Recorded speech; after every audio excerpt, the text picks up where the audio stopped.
Kia ora koutou, welcome to our presentation, Moving Beyond the Big Idea, Interpretive Design Process as Alternative Pedagogy. I'm Becky Ford. And I'm Caroline Powley, and we're both senior lecturers at Auckland University of Technology in Aotearoa, New Zealand.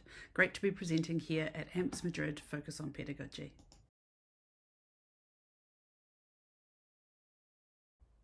This presentation is focused on the design process and teaching visual identity design to undergraduate students. It identifies some key issues and proposes the adoption of an interpretive design process rather than relying on the traditional big idea approach.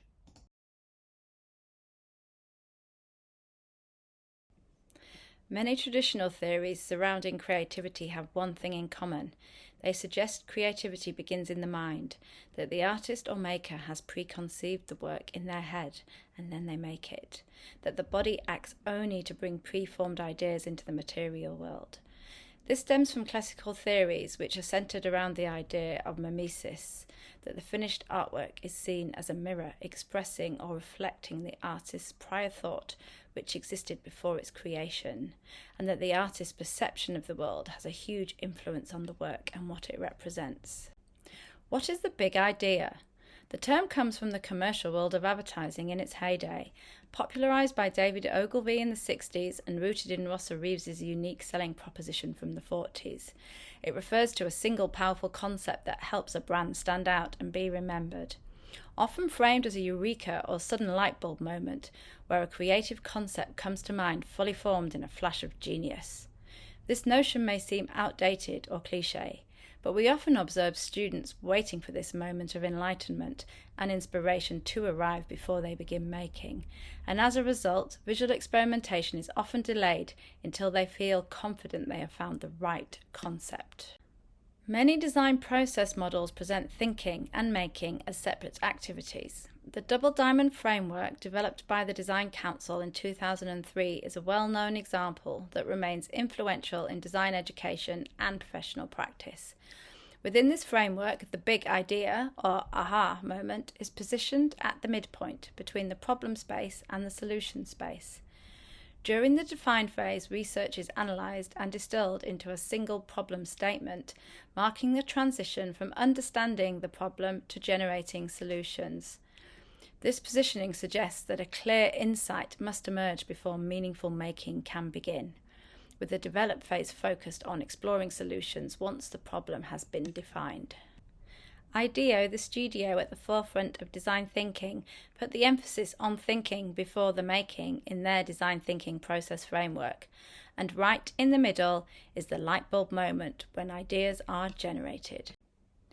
A typical undergraduate communication design process often follows this conventional progression. Thinking first, only followed by making once an appropriate idea has emerged. In order to understand the profile of a typical undergraduate student in the second year of the Communication Design course, we looked at the enrolment statistics on the AUT Arian system across the 2 years we have taught this paper. The majority are 21 years old or under, reside in Auckland, the city they are from, and because of the cost of living, a majority still live at home with family. This tells us that the majority of our students have fairly limited life experiences to draw from.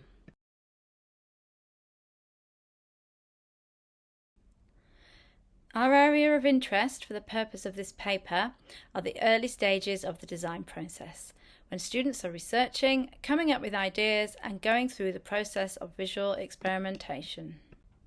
We can find evidence of our observations in the written formative feedback given to students prior to the period of this project.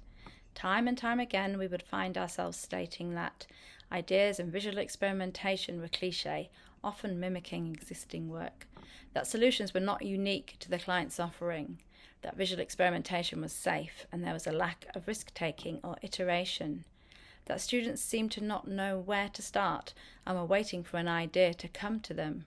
Rather than playfully experimenting and working things out through making, they were sitting around thinking about ideas. The following slides will unpack the problems we have observed through relevant theoretical perspectives. This includes looking at the designer themselves and how their individual perception can impact their ability to engage with any given design process. We also review several issues encountered in the early phases of the design process, including minimal engagement or understanding of the client's specific context, not knowing where to start and struggling to come up with a big idea, along with being afraid to walk the unknown path and struggling to translate ideas in visual design work. These issues can be the result of or lead to cognitive offloading. If we return to the student designer profile, our typical Year 2 student is 21 years old or younger, still living at home, and at this point they've had only about a year and a half higher education design experience. Pierre Bourdieu's concept of habitus suggests students bring ingrained dispositions shaped by their upbringing and social experiences. These aren't conscious rules, we don't think about them, but they shape what feels natural or possible to us. For our students, this means they arrive with relatively limited life experience and often a fairly narrow view of the world. That also means a limited creative repertoire to draw from. Now, if we bring in James Gibson's theory of affordances give us a way of understanding perception as something more than just reflecting what we already know. If we expose students to new materials, environments, tools, and encounters, they may begin to perceive new action possibilities they haven't previously imagined. But even though contemporary thinking moves perception beyond internal cognition towards the external world and its possibilities, Reitveld reminds us that the action we perceive as possible are still shaped by our socio-cultural background. So if students rely only on internal cerebral processing, their perception of what's possible stays limited to their existing experience. Given their socio-cultural context, the need to come up with a big idea can be very challenging for undergraduate design students. In a standard design process, students often demonstrate minimal engagement with client offering and a superficial understanding of the client context. This contributes to them not knowing where to start and struggling to conceptualize a big idea. Combined with a lack of confidence and an unwillingness to take risks, students can end up resorting to a range of cognitive offloading, such as copying current trends, referring to established designs, or working with generative AI. When faced with a blank page, they are often tempted to turn to content collection sites such as Pinterest to serve up a range of related design examples that they can then use as inspiration for their own designs. While it is important for a designer to be aware of contemporary practice, especially competitors within the same market, it can be difficult for a novice designer to understand the fine line between inspiration and plagiarism. Viewing visual identity examples in this kind of platform also divorces them from the specific context of each project. This lack of insight into the brand positioning and communicative intent often results in a surface reading of visual identity as simply aesthetic style. Looking to the Western canon for inspiration has value as it forms part of the historical context of visual identity design. However, the classic designs served up by search engines are largely American or European in origin. While the formal aspects of these designs can still be analysed and admired, students in Aotearoa, New Zealand also need to grow their understanding and connection to our local context. They also need to be aware that this does not involve simply appropriating visual signifiers from our indigenous Māori culture, as the surface application of these motifs may result in a consumer backlash, as was the case for this gin distillery. If a student is looking for an idea and Paul Rand doesn't have the answers, and slap a koru on it is not an option, where else can they turn? Generative AI may seem like an easy option. Image-based AI is currently achieving high-level results, and students are already using AI extensively within their writing, so presumably generative AI will also play a role in visual identity, ideation, and design. However, at this point, AI generators still struggle to produce visual identities that are abstract or have variable elements within a coherent system. They tend to rely heavily on existing symbology and again struggle to adapt to specific local contexts. At this point, the outcomes do not appear to be visually distinct enough to be relevant or ownable by a specific client. Taking all of these issues into consideration, we defined a set of goals for our visual identity design paper for undergraduate design students. We wanted to develop a design process that would expand the students' opportunities beyond their current perception, affordances, and skills.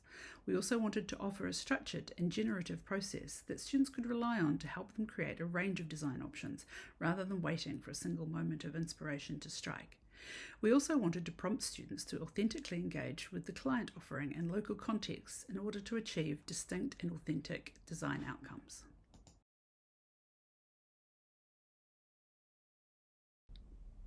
How can we address these problems and propose solutions? The first thing we realised was that making and thinking are not mutually exclusive. As practitioners, we often find ideas emerging through testing and experimenting with materials, through looking, playing, and reflecting in action as we go. This leads us to question whether ideation and visual experimentation might operate not as separate stages, but as parallel strands. In this sense, visual experimentation becomes a form of ideation. Through process of play, testing, and making connections back to research, ideas begin to surface through reflection in action. Less of a big idea, and more of lots of small ideas with potential. We have looked for theory to support the development of an alternative design process in 5 key areas.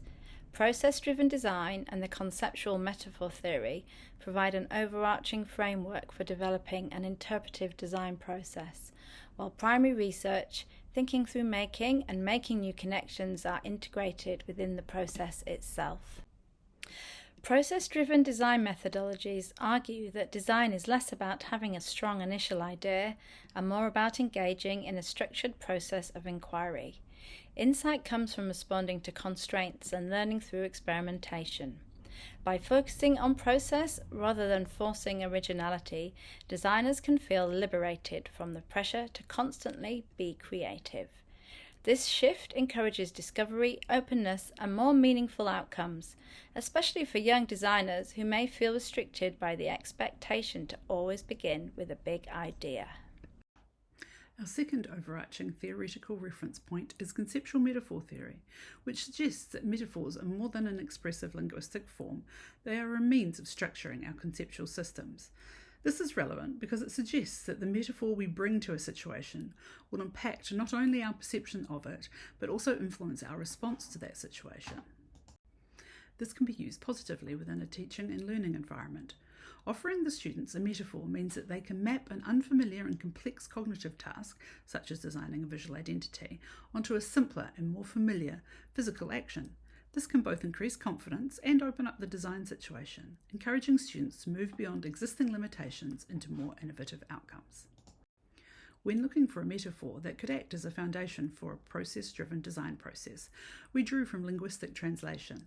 We selected the transfer metaphor, which conceptualizes language as containers, and to translate is to move form and meaning from one container to another. This is done by breaking down language A into small, meaningful components that are then individually transferred into components within language B. These are then pulled together again to form a coherent translation. We saw a parallel between translating one language into another and trying to interpret a client's offering and positioning into visual identity design. We aligned key stages of the design process to follow the transfer metaphor of translation. Gather and define captures the source language, in this case the client offering and positioning. Then analyze breaks that down into components, and transfer translates those components into new components within the target language of visual identity design. Synthesize builds these components into a coherent and meaningful translation, or in this case, a dynamic visual identity system. Many theorists support the notion that primary information gathering is an important part of the creative process for a number of reasons.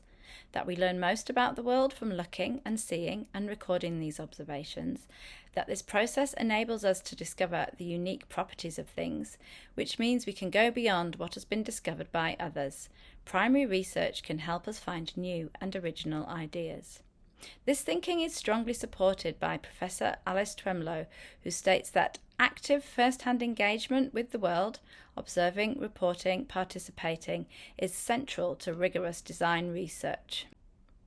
Thinking through making and material engagement theory suggests that creativity emerges through engagement with making and materials. As we experiment and make, we discover new possibilities and unexpected directions that would be difficult to imagine in advance. This suggests that educators can support creativity by getting students making earlier, and using making as a tool for ideation, rather than waiting for ideas to form before making begins. Theory surrounding creativity suggests that creative innovation often comes from making unexpected connections between existing ideas, likened to a science experiment or mathematical equation. By linking client insights with visual design elements, can students generate more distinctive and authentic design outcomes?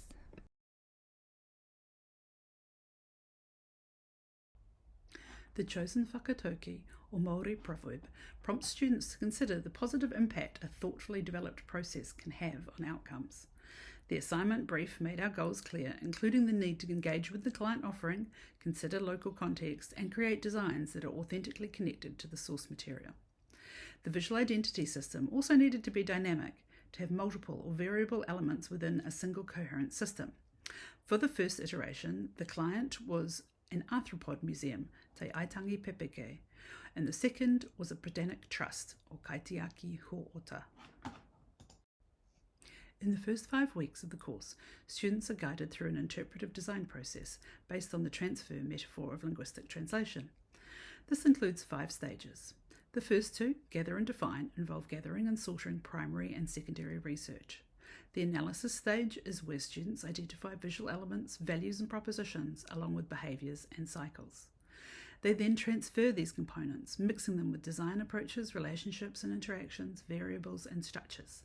The final stage is synthesis, where students bring together the visual experimentation and ideation from the earlier stages into a coherent, dynamic visual identity system. Students begin with a site visit to a museum or gardens, similar to their client's offering, where they work in groups to collectively gather experiential content and imagery. They then individually research the subject matter through secondary contextual information. We also provide them with a brand positioning document.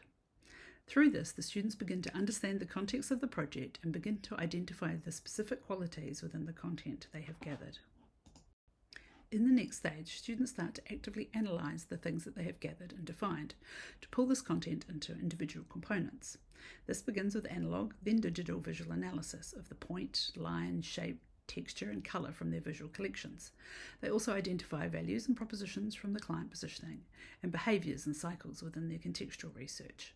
In this case study, Lani generated a wide range of visual experimentation and started to ideate about the different kinds of lichen. Students then transfer their client-based components across into visual identity design. This involves visual experimentation and ideation in response to a sequence of prompts, exploring design approaches, relationships, interactions, variables, and structures.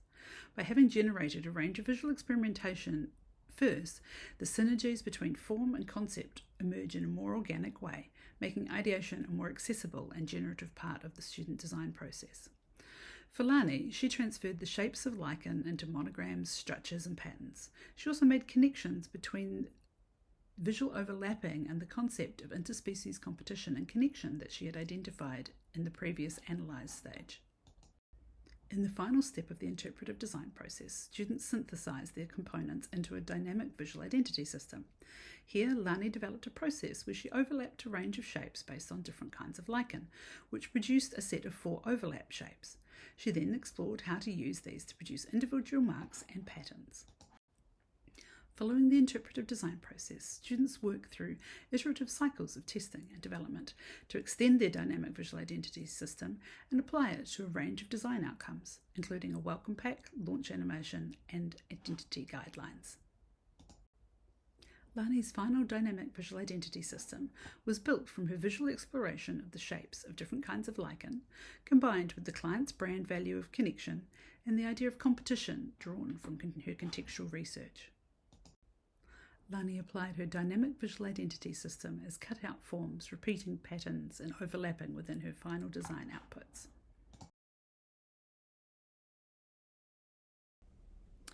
Ruby was interested in the patterns she could see on different bugs, specifically the dots and hairs on caterpillars. The prompts given in the transfer stage encouraged her to translate these organic source forms into letterform design. Synthesis happened when she began to develop this into a dynamic system of letterforms with different textual patterns. The final dynamic visual identity system was a typographic family with 4 weights, each one built from a textural pattern originally derived from observing the patterns on caterpillars. The monochromatic wordmark system was extended through textural patterns and bright accent colours, also sourced from the caterpillars. Melanie was initially drawn to circular shapes from the site visit and cross-sections of plants from her contextual research. During the analyse stage, she drew linear grids and identified key ideas from contextual readings and relevant values from the client's positioning statement. The prompts given in the transfer stage led her to use the plant cell grids to create letter forms. These were synthesized into a draft dynamic visual identity system consisting of grid-based shapes and typography. The final dynamic visual identity system was built from a grid based on the forms of plant cells. It included overlapping shapes and a modular typeface with 2 weights. Melanie then applied her dynamic visual identity system to a range of design outputs, playing with scale, repetition, and cropping, all while maintaining coherency.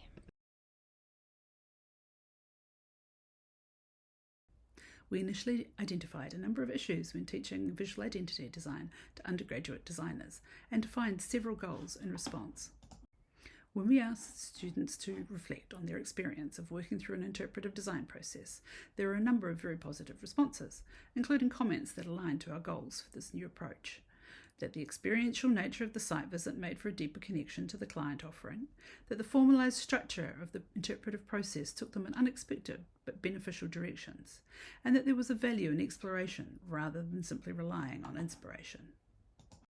From our perspective as educators, we also noticed that the students developed more confidence in exploring options and an increased awareness of their own process.